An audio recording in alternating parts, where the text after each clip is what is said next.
Hey, what's up, everybody? We just had an amazing podcast right here with Melissa from Curia. Hello. And then Sabrina from Chua Vintage. And the podcast was awesome. We got into a long talk about working with creatives and a whole plethora of other things. So make sure that you guys go check it out. But I did have a couple more questions, and I want to get right into it. So, you guys, what's been your biggest mistake to date? You want me to field this one first, huh? I saw that look. Oh my goodness. You know what? I will say one of my biggest mistakes to date is reacting too quickly to a situation. And oh my gosh, I do that too. Right? I mean, it's just, I feel like the best thing I could ever do as a manager of people or anything is just to wait something out for just a minute. And my mom always used to say, you know when timing is right when it's right. And so it's like, why rush anything, you know? Is it like a short fuse type? Like do you react to a situation? You mean screaming at my staff? No. No. I mean, I do that. So. No, it's not usually like that. It's just like wanting, like we were talking about this on the podcast earlier. It's like not trying to fix every problem for an employee or for somebody, right? It's like giving people, whether it's a frustrated customer, giving them time to vent, completely hearing what they're going through, or with a staff member, like not hand feeding them something, like saying, okay, figure that out, or giving them a minute. If they're texting me, like, what do I do? Just giving them a second to sit and hear what they're writing, and then going, never mind, I got it, you know? Yeah, I've always admitted that that's one of my faults as a leader, is that I have a short fuse, and I've gotten way better over 14 years at this, but like I used to just respond. Yeah. I used to just react instead of taking a deep breath and like appropriately responding to the situation. Yeah. So I can totally empathize, even though it sounds like you're a lot better at it than I am. But it's definitely been one of my faults. In fact, it's kind of interesting that you brought up the customer thing, because I saw this on a chart somewhere. I don't know where I saw this, but there's actually like a bell curve that like talks about, you know, an angry customer, and that it's actually like 90 seconds before customer goes through this entire, if they're super angry, they reach this point, and that's at like 45 seconds, and then you come back down, and it's like 90 seconds. You have to kind of give them 90 seconds before you should even like come into like that, you know, engage with them in that conversation. So let them, like you said, vent it, like get it all out, and then come in a minute and a half later. Yeah, because you can, I mean, in my experience, you can literally still be trying to problem solve with them, but if it's too soon, they're not ready. They have to get out what they're going through. And then they're like, want to be a little more reasonable and figure out some kind of solution. Because usually it's super easy to make a customer happy, at least in our world. You know, I'm happy to treat someone to another cup of coffee or buy them breakfast. You know, like that's important to us at Curia anyway, so. Yeah. Cool. Sabrina, what about you? The biggest mistake to date? I would say, as far as my business goes, because I've made plenty of personal mistakes in my life. We won't go into that. But as far as my business goes, I would say probably just letting too many people into my inner circle, and just being a little too trusting, and like, you know, kind of putting all my cards out there a little too soon or to too many people, because most people don't really deserve that, and plus people then feel like they have some kind of say in your business when they actually don't. So just kind of putting a little more barriers up, because I'm a very like open, you know, person. I'm very social. So just putting a little more barriers up as far as my business goes, and just really making sure that my business, that I'm always protecting its interests, you know, and that is my number one goal, and making sure that that's always the forethought of everything that I do, is protecting the interest of my business. Okay, great. As startup leaders, what habits do you have that you consider your most important? I would say definitely just being social, talking to people, being able to connect with people, and being able to sell an idea. You know, that's being able to... Yeah, Melissa said you're extremely visionary. Yeah. So that's something you do very well. Yeah, seeing it and then being able to sell it as an idea. I think that's been the only thing that's actually kept me going is that ability, honestly. Yeah.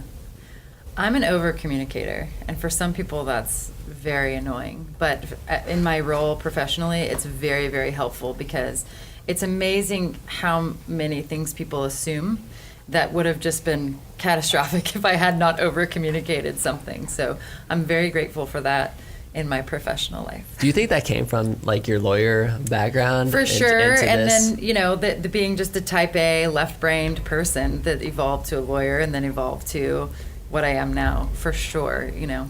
But the nice thing that I've learned, which I didn't get to do as much lawyering, is a lot. I get to give a lot of positive feedback in my over communication, which then when I over communicate or discuss criticism, it's received, you know, with a lot more grace than had I not given them a lot of, you know, complimentary things to know about themselves and who they Approaching are. it in a diplomatic way. Yeah, for sure. Diplomacy. Yeah. Ty, what about you, man? What habits do you have that you consider your most important? So to cycle back to your question before, the mistakes. Yeah. Are you going to tell us your biggest mistake first? Well, I just think I add too many things to my plate all the time. I've got so many different ideas, and I'm always Yeah, but you're an entrepreneur. That's normal. cycling through a lot of things. So I'd say my best habit is probably my patience of thinking. Even though I keep adding all of these things, I usually will think or kind of mull with patience over it enough where I usually choose the right directions to go.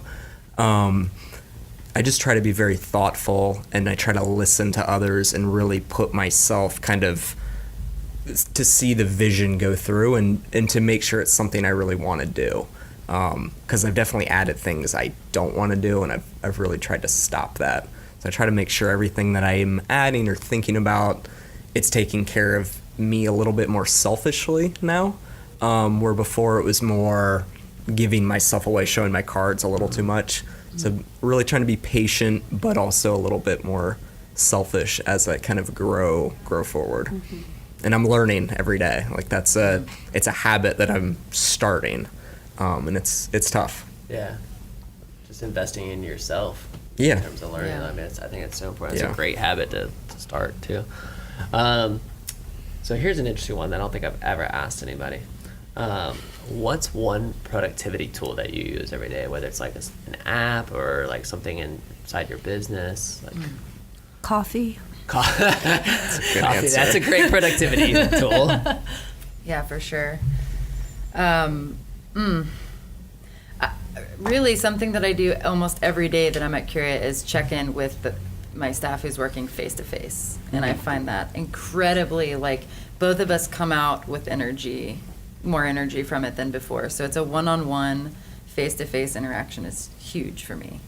Okay. Yeah. You guys went different directions on this. I would than say thought. That's cool. managing my calendar a little bit Yeah. better, and blocking time off where I don't overschedule myself with too many things back to back, where I lose focus. So just making sure my scheduling has gotten a lot cleaner, I think has been. So are been you the actually biggest thing. scheduling time to do the physical work? Both scheduling time to do the physical work and scheduling time to make sure I'm off or doing something for me. Okay.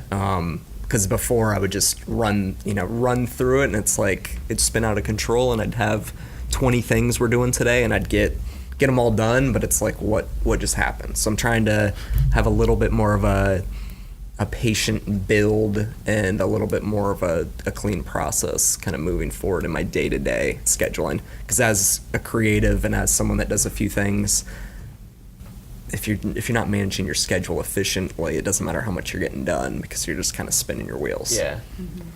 That's something that I started getting a little bit better at too, is with my calendar. You look at my calendar and you're like, oh my gosh, how does this guy fit all this in? Yeah. I mean, there's literally, like, the entire day has like 25 things on it. Yep. And it's just like boom, boom, boom, boom, boom. And then, like, I was like, man, I'm not going to even be able to get the physical. I'm not going to have time to check email unless I, like, schedule time. So now I'm, like, scheduling little blocks of work in between and actual, like, even some of the little project management stuff that I'm involved in at the moment. That kind of stuff but I probably need to schedule time off as well. Like, leave, go home. That's interesting. So cool. Well, hey guys, thanks again so much for being here. This is another episode of The Side Hustle. Definitely go check out their podcast, and you won't regret it because it was absolutely awesome. See ya, Gainesville. Bye.